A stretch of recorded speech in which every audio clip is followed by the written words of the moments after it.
विश्वास आहे का की एखाद्याच्या चेहऱ्याकडे बघून त्याचा स्वभाव कसा आहे किंवा त्याच्या आयुष्यात काही प्रॉब्लेम आहे का, किंवा तो काय विचार करतो, त्याची विचारसरणी कशी आहे, त्याचे थॉट्स कसे आहे हे सांगू शकू आपण? तर हो, फेस रिडिंग ही एक टेक्निक आहे ज्यामुळे आपण नक्कीच सांगू शकतो की एखाद्या व्यक्तीच्या मनात काय चालू आहे, त्या व्यक्तीच्या डोक्यात काय चालू आहे, त्याचा स्वभाव कसा आहे आणि त्याचबरोबर त्याची विचार करण्याची स्थिती कशी आहे हे सगळंच आपण जाणू शकतो.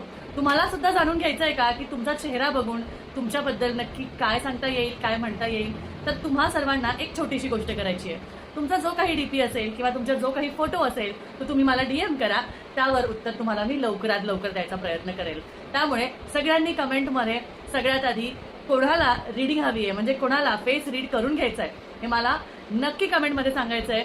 आणि त्याचबरोबर तुमच्या डीपीनुसार, तुमच्या फोटोनुसार, तुमच्या स्वतःच्या स्वभावाबद्दल, तुमच्या स्वतःच्या पर्सनॅलिटीबद्दल तुम्हाला जाणून घ्यायचं असेल तर नक्कीच माझ्याशी